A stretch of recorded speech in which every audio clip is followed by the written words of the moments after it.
Present మనం ఏంటంటే గుర్రంగూడ అంటే దీనికి సంబంధించి ఒక ఇన్సిడెంట్ మార్నింగ్ వెలుగులోకి రావడం అయితే జరిగింది. అండ్ ఈ విషయం తెలుసుకున్న వెంటనే మేమైతే ఇక్కడికి రావడం జరిగిందనమాట. అయితే ఇంకా పెద్ద ఆయనని ఏంటంటే కన్న కొడుకులే ఇంట్లో నుంచి బయటికి తరిమేసిన పరిస్థితులు అనమాట. అయితే ఎందుకని తండ్రిని ఇవాళ బయటికి పంపించే పరిస్థితి ఎందుకు ఏర్పడింది, అసలు ఏం జరిగింది అనే పూర్తి డీటెయిల్స్ అయితే తెలుసుకుందాం. ఇవాళ మనతో పాటు పెద్ద ఆయన ఉన్నారు. అయ్యా నమస్తే అండి. అయితే పొద్దున నేను ఏంటంటే మీది చూడడం జరిగిందనమాట. మిమ్మల్ని బయటికి పంపించేయడం, మీ కొడుకులు పంపించేయడం నేను చూసాను అనమాట. అందుకని వెంటనే అసలు ఏం జరిగింది ఏంటి అని తెలుసుకుందామని చెప్పి మీ దగ్గరికి రావడం జరిగింది. అసలు ఏం జరిగింది, ఎందుకు మీ కొడుకులు అంత నిర్దాక్షిణంగా బయటికి పంపించారు? అమ్మా సమానం రోడ్ల మీద ఉంటారు వీళ్ళు, పిల్లలు పెద్దగా అయ్యిండ్రు ఇక అని చెప్పి ఆ టెలికాంలో 200 గజాలు ఉండేది. 200 గజాలు ఉంటే ఒక్కటే 100 గజానికి నా తన పైసలు ఉన్నాయి. ఒక 100 గజానికి నా బిడ్డ పెట్టింది. మేము ఇద్దరం కలిసి 200 గజాలు తీసుకున్నాం. తీసుకొని మా ముసలామ పేర చేసినాం. అయితే ఆడ కిరాయి కుండ తాన బాపనాయన కాల్ చేయమన్నాడు. అలా మీద దైర్జన్యం చేసిండు తాగి వచ్చి. దైర్జన్యం చేస్తే అలా ఎందుకు నాయన తాగి అని శుభ ఆశ్మేను సార్కు చెప్పిండు. వీళ్ళు కాల్ చేపించారు. ఇంకేడిపోయినా వీడు ఆగేటోడైనా వీళ్ళు కాల్ చేపిస్తారు అని చెప్పి ఆ 200 గజాలు అమ్మిన 33 లక్షలకు. 33 లక్షలు కట్టిన దానికి, ఆ ఇల్లుకు 33 లక్షలు కట్టినాక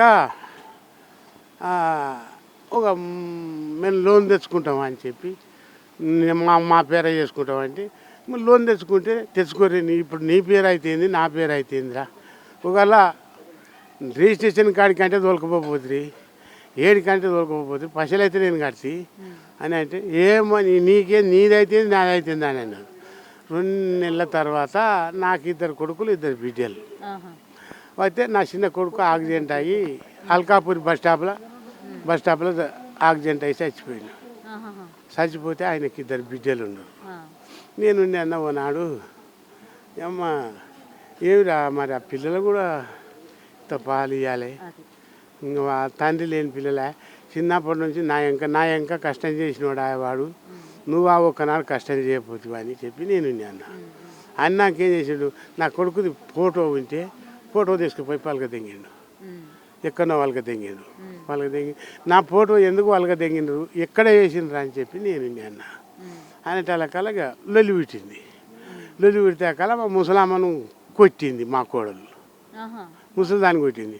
ఎందుకు మా కొడుకు ఏమన్నాడు, అమ్మో ఏం ముసలిదాన్ని కొడుతున్నావు, దానికి బీబీ షుగర్ మనిషి కిందగిన పడుతుంది అంటే కల చెప్పిర్చుకొని నన్ను కొట్టింది. చెప్పించుకొని కొడతావేమే, ఏమన్నా కొడుతున్నావు, ఎన్ని సంగతి అయినా కానీ కొడుకు కింద ఎత్తేసి ఆమె కొడుకు కింద ఎత్తేసి గుద్దిండు. మిమ్మల్ని కూడా కొట్టారు? కింద ఎత్తేసి గుద్దిండు.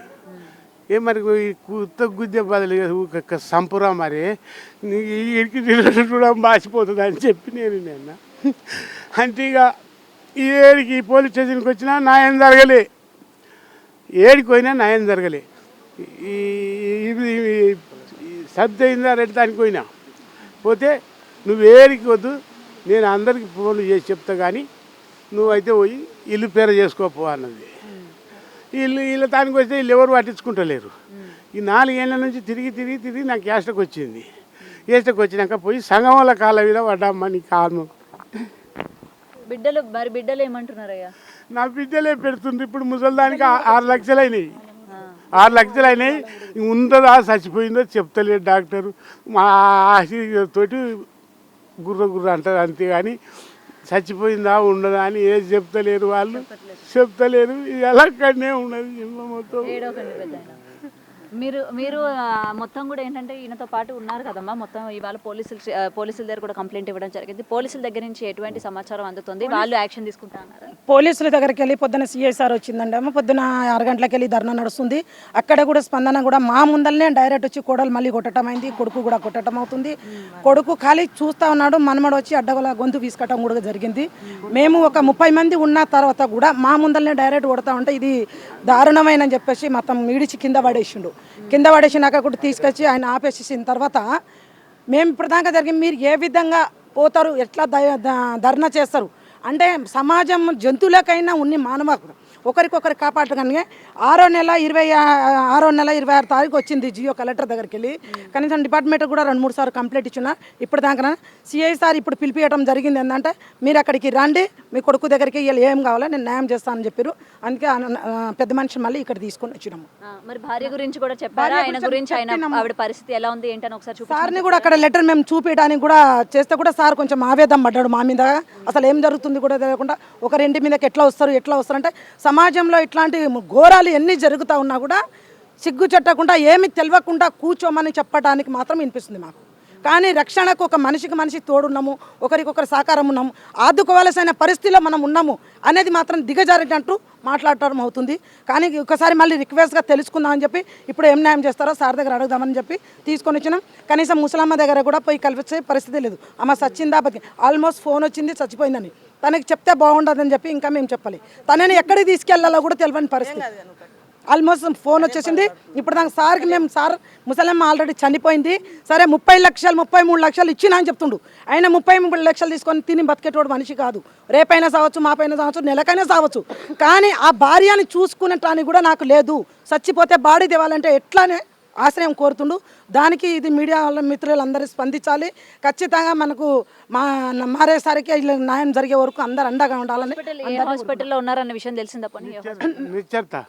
అల్కాపూర్ నక్షత్ర. మరి వెళ్ళారా ఇప్పుడు హాస్పిటల్ దగ్గరికి వెళ్ళారా? పొద్దున అసలు ఇంటి దగ్గర తెలుసుకుందాం ఏంది. వారం రోజుల నుంచి నీళ్ళలో పడి ఉన్నాడు, వారం రోజుల నుంచి ఆఫీస్ చుట్టూ తిరుగుతున్నాడు. అసలు ఏంది ఈమెకి ఇంత దూరం వర్షం పడతా ఉంటే వారం రోజుల నుంచి బయట ఉన్నారు. 10 రోజులు అయింది తిరగబెట్టి. ఆయన 10 రోజులు తిరుగుతా ఉంటే కూడా నాకు ఫోన్ ద్వారా రాత్రి తెలిసింది. రాత్రి తెలియగానే ఇమ్మీడియట్ పోతే పొద్దున రోడ్డు మీద సంఘం శివలాల బంజారా సంఘానికి వచ్చారు. రాగానే తెలియగానే పొద్దున నిజమేంది తెలుసుకోవాలి, అసలు ఏందనేది తెలుసుకుంటే పరిధిలో తెలుసుకోవచ్చు. పోలీస్ స్టేషన్కి విషయం ఏం తెలుసుకోవాలని చెప్పి సంఘటనలో పోతే ఎందుకు వచ్చినావు ఏందనేది కూడా, ఎక్కడున్నావు, ఎందుకు వీళ్ళని తెచ్చినా అనేది కూడా లేదు. అప్రతంగా రావటం కొట్టడమే శురు చేస్తుంది. అంటే ఆ పెద్ద మనిషి ఎందుకు వచ్చిండు, వీళ్ళు ఇంతమంది ఎందుకు వచ్చి అసలు మీకేం చెప్పిండు, ఏం చెప్పి తీసుకొస్తే వచ్చిరు అనేది కూడా సమాజం అడగకుండా కొడుతుంది. అరే నువ్వు అట్లా చేసినావు ఇట్లా చేసినావు అది విధిని చేసి కొట్టడమే సురుజంగా తను అడగడం లేదు. దాని తర్వాత మేము అందరం కలిసి వాళ్ళని లోపలేసి తలపేసినాం. వాళ్ళు కొడతా ఉంటే వాళ్ళనే లోపలేసి మేము తలపేసాం. ఇది దారుణం ఆయన మీదగా. అందుకే సార్ దగ్గర మీరు ఏదైనా విషయం ఫస్ట్ పోలీస్ స్టేషన్కి ఇవ్వాలి. ఆల్రెడీ కలెక్టర్ ఇచ్చిన నేను తీపించిన ఫోన్ వాట్సాప్ ఆడదు వేరే వాళ్ళు పంపిస్తే తెలిసిన వాళ్ళు పంపిస్తే నేను తీపించిన పొద్దున తీపిచ్చి కలెక్టర్కి వెళ్ళి ఇది వచ్చింది సార్ లెటర్, మరి ఏ విధంగా న్యాయం చేద్దాము. సరే ఆయన ఇల్లు అయినా అడుగుతుండు, ఆస్తి అయినా అడుగుతుండు. ఆస్తి ఇవాళ తీసుకున్నా రేపు చచ్చిపోయేటోడే. కానీ తన భార్యని హాస్పిటల్కి వెళ్ళి డిశ్చార్జ్ చేసుకురావాలంటే కూడా పైసలు కావాలంటారు. ఏ విధంగా ఆ పోలీస్ స్టేషన్లో కూర్చున్నా, ఇక్కడ కూర్చున్నా, నలుగురు కావాల్సి అంటే నలుగురిని కూర్చోబెట్టి మాట్లాడి తనని న్యాయం చేద్దాం అంటే మీరు పిఎస్ దగ్గరికి రండి, నేను ఖచ్చితంగా న్యాయం చేస్తాను అని చెప్పి సార్ అన్నారు. అందుకే ఇడికి రావడానికి అయిందమ్మ. ఇది ఇక్కడ న్యాయం జరగకపోతే ఆయన ప్రాణం పోయినా ఆయనతో పాటు సొంతంగా మేము కూడా ఇదే వర్షంలో ఆయన తడుకొట్టు కూర్చుంటానికి సిద్ధంగా ఉంటాం. నా పేరు సక్రీబాయ్, శివలాల్ బంజారా సంఘం రాష్ట్ర నాయకులు, భారత కమ్యూనిస్ట్ పార్టీ సిపిఐ గేటరాజ్ కౌన్సిల్ నంబర్. నేను సో ఏది ఏమైనా సరే ఏంటంటే మీకు న్యాయం జరగాలనే కోరుకుందాం. అయినా సరే ఇంత అమానుషంగా కన్న కొడుకులే కొడుకు ఇట్లా చేయడం అనేది నిజంగా దౌర్భాగ్యమనే చెప్పాలమ్మా. ఇంకో విషయం, ఇంత ఏజీ తన ఏజీ కూడా మనం బతుకుతామో లేదో తెలియదు. తన ఏజీలో కూడా మనం ఉంటామో లేదు. కన్న కొడుకు మీదనే ఏ తండ్రి అయినా అబద్ధం ఆడతాడు. 3 లక్షలు ఇచ్చి 30 లక్షలు అంటే ఆయన ఒక పసిపిల్లగాడు కాదు, ఒక మతి తప్పిన మనిషి కాదు. ఆయన కష్టపడి ఆయన కడుపులో మోసి కష్టపడి ఆయన సుఖం కూడా ఇడిచిపెట్టి ఇవాళ బతికిచ్చేస్తానంటే బతికిన మృగాల కంటే ఎక్కువ చంపడానికి సిద్ధంగా అయింది. దీనికి ఖచ్చితంగా అందరు కాపాడాల్సిన సమాజంలో అందరికి ఎలుగు రావాలని కోరుకుంటున్నా. ఇట్లాంటి ఉన్న దానికి అమ్మటే స్పందించాలని కోరుకుంటున్నాను అందరినీ. అండ్ మీరు ఇప్పుడు లీడ్ తీసుకున్నారు కాబట్టి ఎలాగ పోలీస్ డిపార్ట్మెంట్కి మీరు డిపార్ట్మెంట్ వరకు వచ్చి మీరు ఈ విషయాన్ని తెలియజేశారు కాబట్టి డెఫినెట్గా సిఐ గారు యాక్షన్ తీసుకుంటారు. డెఫినెట్గా దీని గురించి మాట్లాడతారు. అలాగే ఆయన వైఫ్ ఎవరైతే ఉన్నారో ఆమెను కూడా బయటికి పంపిస్తారని అయితే డెఫినెట్గా అంటున్నారు. మీరు అంటున్నారు ఆమె చనిపోయిందని కూడా. మరి ఇప్పుడు మళ్ళీ కూతురులతో మాట్లాడారా? వాళ్ళ కూతురుతో మాట్లాడుతూ ఉంటే సైట్కి పిలిపించి ఇప్పుడు చెప్పింది డిఫరెంట్. కాకపోతే మళ్ళీ ఆయన లోలో గుమిలిపోతాడని చెప్పి ఆయన మాట్లాడుతుంది, కళ్ళు తెరుస్తుంది, చూస్తుంది అనేది ఉంది. డిక్లేర్ ఇక్కడ ఏమైనా తెలిసిపోతే అవి ఇప్పుడు 10 నిమిషాల్లో మనకు తెలిసిపోతుంది. ఇప్పుడు సార్ ఏం చెప్తారో సార్ దగ్గరికి తీసుకెళ్తున్నాం. నిన్న 3 డేస్కి వెళ్ళి తిండి లేదు, నిద్ర లేదు, కూర్చుంటాను. ఇప్పుడు కొంచెం ఛాయ్ తాపించుకొని తీసుకొచ్చినాం. ఆ పరిస్థితి కూడా చూడలేకుండా పొద్దున్న మా ముందు మళ్ళీ కొట్టడం దెబ్బలు. ఆయన ఆ బాబు మీద మనమడ మీద ఆల్రెడీ ఇంతకుముందు కేసు ఉందంట. గంజాయి తాగుతాడు, అదేంది గంజాయి అమ్ముతాడు. గంజాయి అమ్ముతాడు, గంజాయి తాతాడు.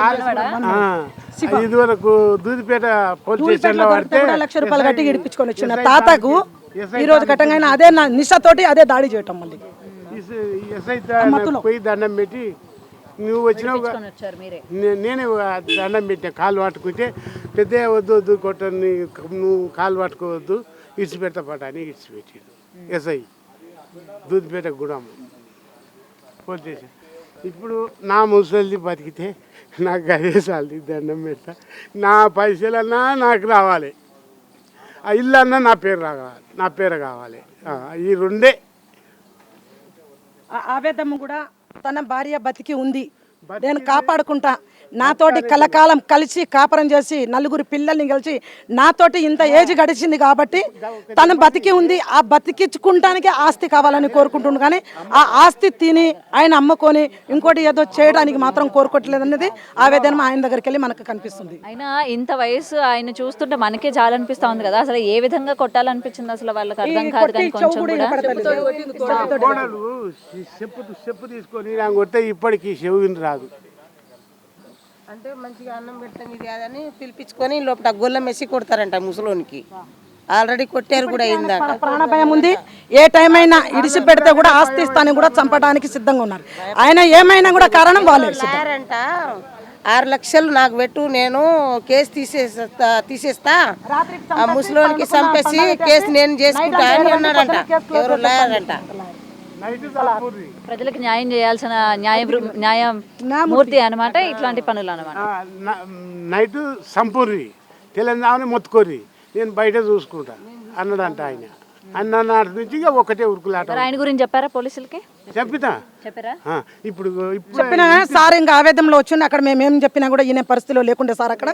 మరి సరే ఇప్పుడైనా ఏం చెప్తారని కోరుకుంటే అడుగుదామని చెప్పి వచ్చినాం. ఇప్పటికి ఉంది. అయితే ఇదండి పరిస్థితి ఇక్కడ చూస్తున్నారు కదా. ప్రెసెంట్ ఏంటంటే ఈ పెద్ద ఆయనకి సంబంధించి వీళ్ళందరూ కూడా పైసలు ఇచ్చినట్టు సాక్ష్యం ఏముంది, తనకి ఎవరు ఇల్లు పంపించరో ఎవరు డబ్బు ఇచ్చిరో ఆ రికార్డింగ్ కూడా ఆ పైసలు ముసలోడు పైసలు ఇచ్చినట్టు సాక్ష్యం ఏముంది? కృష్ణారెడ్డిపేటలా? నేను ఇక్కడ మన నాగోల్కెళ్ళి ఆయిలేని మాట్లాడుతున్నాను. పేరు మార్చుకొని గోపాల్ అనే అది సాలే ఉన్నాడు కదా. అయితే ఇది ఏదైనా సరే కన్న కొడుకు తండ్రిని చూసుకోవాల్సిన పరిస్థితుల్లోనే ఏంటంటే ఇట్లాంటి పరిస్థితి చూస్తున్నారు కదా. పెద్ద ఆయన చూస్తూ ఉంటే అసలు డబ్బు కష్టపడుతున్నారా, ఈ వయసులో ఆయనకి ఏం అవసరం చెప్పండి. అటు కొడుకు కావచ్చు లేకపోతే కోడళ్ళు కావచ్చు చేసిన పనికి ఇవాళ ఆయన రోడ్డు మీదకి రావాల్సిన పరిస్థితి కనిపించింది. అలాగే ఆయన భార్య కూడా ఏంటంటే హాస్పిటల్లో ఉన్నారు. ఆమె ఎలా ఉంది ఏంటి అని అయితే ఈయన ఆవేదన చెందుతున్నారనమాట. కనీసం భార్యను చూపించండి, ఆమె హెల్త్ ఎలా ఉంది, ఆమె బతుకుందా లేదా అనే విషయం కూడా కనీసం మాకు చెప్పండి అని అయితే వేడుకునే పరిస్థితులు అనమాట. ఏదైనా సరే కన్న కొడుకు తండ్రిని ఈ వయసులోనే ఇలాగా నిర్దాక్షిణంగా వదిలేయడం అనేది నిజంగా దౌర్భాగ్యమనే చెప్పాలి. ఇంకా ఏ సమాజంలో కూడా చూస్తున్నారు కదా. కోడలు ఎంత దారుణంగా కొడుతున్నప్పటికీ కూడా ఏంటంటే కొడుకు దగ్గరకు వచ్చి వద్దని కూడా చెప్పలేని పరిస్థితి అనమాట.